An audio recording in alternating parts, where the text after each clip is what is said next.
Hey guys, welcome to my channel. This is SY here, and welcome to another Exos Heroes video. We have today another showcase for Valarr. I wanted to do this showcase for a while now because Valarr is one of my first heroes that I obtained, and I think he's quite an interesting character. He's not broken by any means, but he's pretty useful. So if you have him, I might be able to help you to use him to his full potential. Now, after a while, I got Garf, and that's why I delayed the showcase for Valarr, because they somehow they synergize with each other. So I did the showcase for Garf first, and then today we're gonna talk about how does Garf actually affect Valarr, and if you have them both, how will they perform together. So yeah, we're gonna go just like the usual. We're gonna go over the stats and skills and the role of this character, and then we'll take him to PvE and PvP and see how well does Valarr perform. So if you enjoyed the video, leave a like. If I missed anything, leave it in the comments below. And if you enjoy my content, consider subscribing to my channel for more videos. And let's start the showcase. Valarr is a defense unit, so a front row tank. You can always expect high HP and high defense. He doesn't have the highest defense. If you look at Olum or Mahar, they have better stats when it comes to defense, but he kind of compensates for it with his skills, and we're gonna talk about it in a minute. So as I said, you cannot expect a lot of damage from Valarr. If he has like low multipliers, he will deal almost no damage, but with his skills we're gonna talk about how actually he does manage to deal a lot of damage. So yeah, the main thing about a tank is HP and defense, of course. Now block is also very important. Like 120 is high, but that's expected when it comes to defense. So yeah, it's expected to get this kind of a block when you have a tank unit. Of course, he doesn't have the highest. Chari and Olum and Mahar, they have a better block, but he actually has a high attack speed, which gonna make him go faster than the others. As you can see, those considered full tanks, they are quite like with very high block and very high defense. They tend to go last. So that's enough with his stats. We're gonna talk about his skills. So as a unit that is designed to tank attacks, his passive is good for this purpose. So not every time, when he gets attacked, he will retaliate with a thrust. Thrust is just like counter, but with a stun element. It's only 5 turns, so it's not gonna be that big of a deal when both teams are full. But when it comes to one-on-one, if in any situation Valarr and the enemy unit are going one-on-one, he's gonna be able to deal like 3 or 4 attacks before the target gets to attack again, and then he will retaliate. And if the target drops below 30% of HP, he will siphon 1 mana. It means he will remove 1 mana from the target and give it to himself, which is gonna be crucial for the other abilities. So the skill 2 is nothing special. He will deal damage to the back row. So it's 3 mana and it's kind of expensive. and keep in mind that he doesn't have the highest attack, so don't expect him to kill the back row units. The back row units are not especially that tanky, but yeah, he's not gonna kill anyone with this skill, but that's the job for his skill 3. Skill 3 has a very high, insane multipliers, so 750% damage to one enemy, so it's a single target nuke. Again, he doesn't have the highest attack, but with this crazy multipliers, he will be able to kill some units, and that's also gonna be good when paired with Garf. So if you want to know more about his passive, you can watch my showcase, but just for a quick review of the passive that Garf gives. He will give every ally that has lower HP than Garf, than himself, a command. It will give a bonus 20% defense and HP, and that includes all units, but with Valarr and Rodley it does other things. So when Valarr receives a command from Garf, he will become the executioner.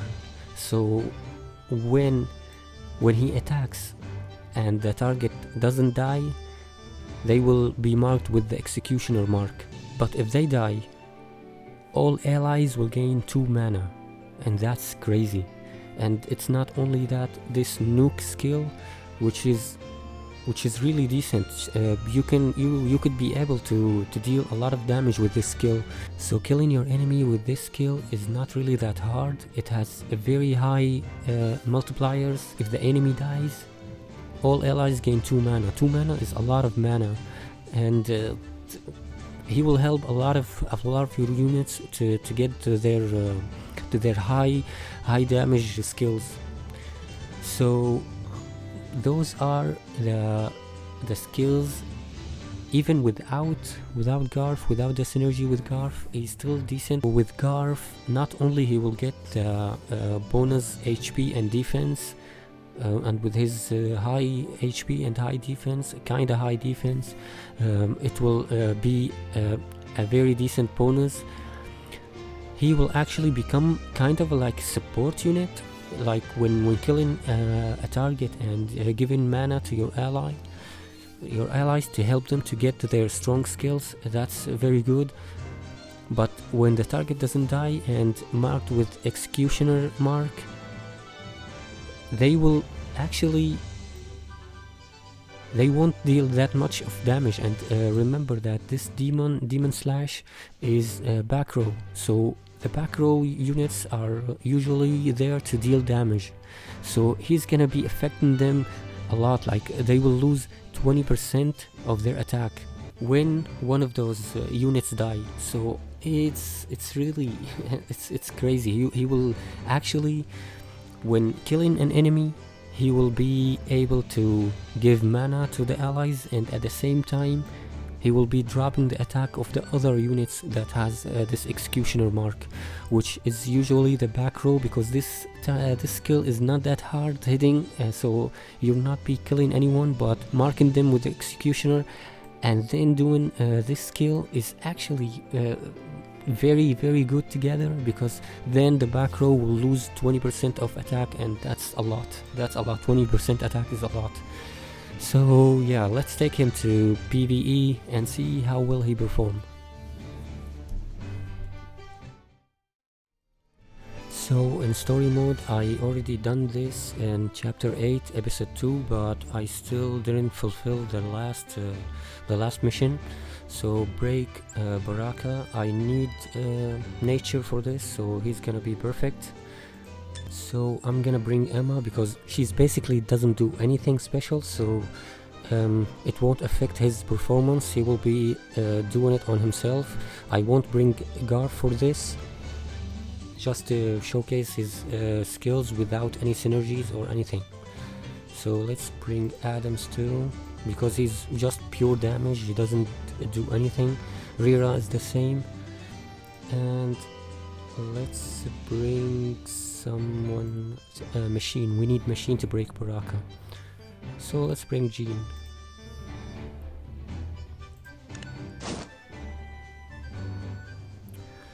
And for breaking Guardian Stones, actually units that has counter and thrust is really good, because they will break another, it will count like an attack, of course, so it will break another Guardian Stone. If you notice that some characters in the story, or they have multiple Guardian Stones of the same color, so you need to attack them. Bringing one character of this element is not enough. You will have to attack them multiple times, and it will take more time to break them. So in this case, a thrust and counter are really good to save you one turn. Like it's like kind of a free attack, but of course the character has to attack you first, and you only do it once. Thrust and counter only counts once in a round, so if Baraka attacks Valarr, Valarr would retaliate with thrust. But then if those two attack Valarr, he won't retaliate until he gets his turn. So he will thrust attack when Baraka attack him. He will retaliate with his passive, and then let's say that the character's turns came, like Emma and Rira, and then we're at Valarr, we do our attack, and then the thrust will reset. Then he will be able to do it, but only once every round. So that's important to notice. He won't do it on every turn, otherwise it would have been like broken, because it stuns. It doesn't only do damage, it stuns too. So yeah, let's get started. So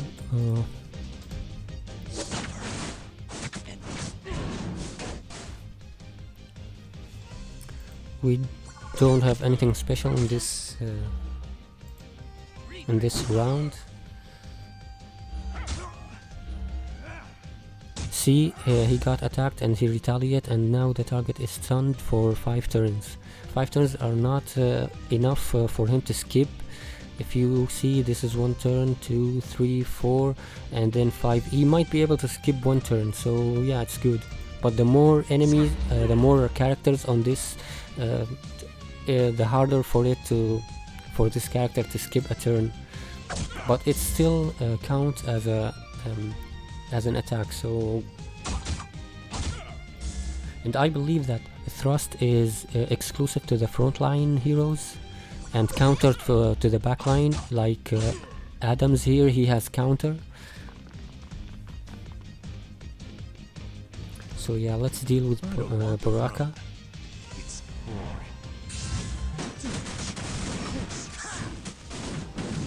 So he finished Rira, which is not. See, we broke. He attacked Valarr, and he broke 1 Guardian Stone. So now we can actually go ahead and deal with him. Now I need to attack him with Adams, and he's gonna be broken, right? Yes.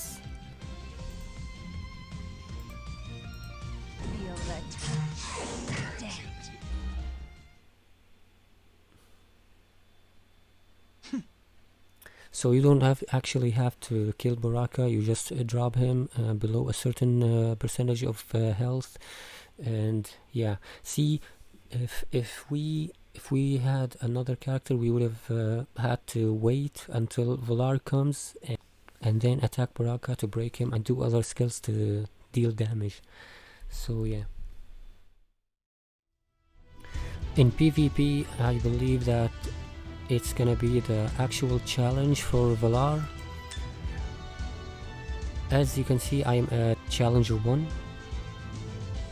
and I have to do the tag matches, which is not only 1 but 2 out of 3 to win a match. So I paired him, of course, with Garf, because he's gonna be a lot better with him. They will synergize together well.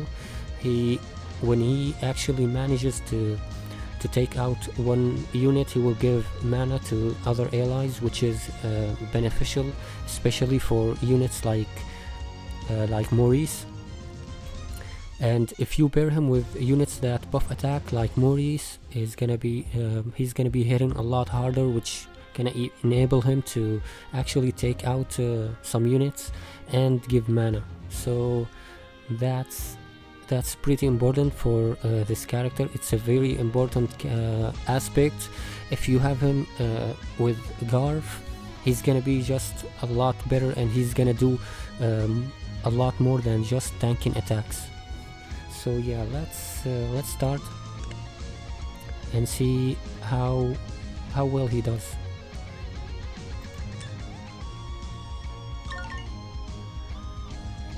So actually the first round is going to be the most challenging. As you can see with with the Rodley, he's weak to green and light, and that's perfect because we have Garf and Valarr, and also Bathory. Bathory is gonna be annoying, but let's start the match anyway. So with Bathory on the field, there is no way to one-shot, and with Ullum alongside with Bathory, it's gonna be kind of interesting, because then Ullum will provoke all the units, and we'll have to attack Ullum only. So I'm gonna try to go for Rodley, but not there's no way to one-shot him, and he's going next. So let's try to with Bathory. In the first turn, Rodley is not going to be able to do anything because he doesn't have enough mana. I believe he has only one. So he attacked Valarr, and he took a thrust to the face. As you can see, he's stunned now. Now we're gonna enhance attack. We have attack buff. Now let's try to take out Bathory. I don't like her, but Aya were provoked by Ullum. So now we can attack the whole back row, or focus on one unit, but I'm gonna go with this. No, I can't. I have to attack Ullum. Let's try to take her out. So as you can see, it deals a lot of damage, but we cannot one-shot because of Bathory. And now Maurice is broken. I hate Bathory. I have to change his Guardian Stone. I really do. So now Rodley is stunned, but only one turn, so he's going next. So I have to deal with Ullum now. Now the Tranquility actually... Okay, that doesn't seem good, but at least we can take Ullum. Are we still provoked?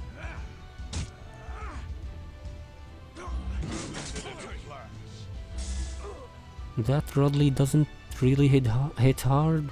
Let's try to take out Ullum.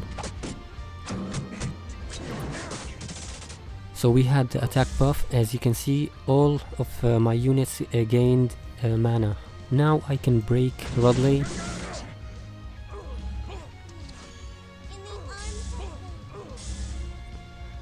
So now, okay, 3 turns. Can I take him out in 3 turns? Well, I have this skill. It will deal a lot of damage too. This actually was a perfect... This could not have gotten better than this. Now this guy is dead. He's dead. Now she's gonna retaliate, and he's dead. It's really unfortunate because he was the only light unit, and Baelish is is weak to light, I believe. But now let's deal with Anastasia. He's gonna be able to one-shot, or what do you think? Let's see. Of course, because of Battery's passive, she didn't die, but it was a one-shot. She is dead.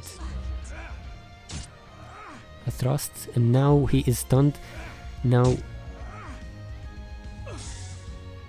okay, we're almost dead, but let's try to take him out anyway.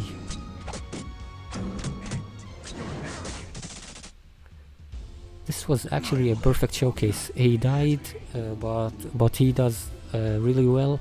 And you saw the enemy had 2 Dragon Blood units, so that's actually very good. He did very well. Now I'm gonna deal with those matches, and I'm gonna be back to conclude the video. We actually managed to take out this enemy and win.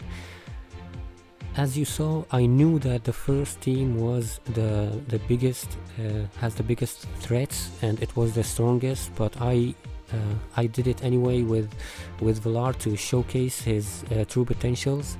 So as you saw, he does very well, even though he doesn't have the best stats, but he has an interesting set of skills. So if you actually if you use him smartly, and if you have Garth, he's just gonna be one of your best units. He's a very decent defense unit that's also capable of dealing damage and disrupting the enemy with the Executioner if he gets the command from Garth. So he will manage to make the enemies deal less damage, and he has one single target nuke skill with high multipliers. So use him in a very smart way, and you won't regret getting this character. So that's it for today. If you enjoyed the video, leave a like and consider subscribing to my channel for more. And yeah, until the next video in the next showcase, see ya, bye bye.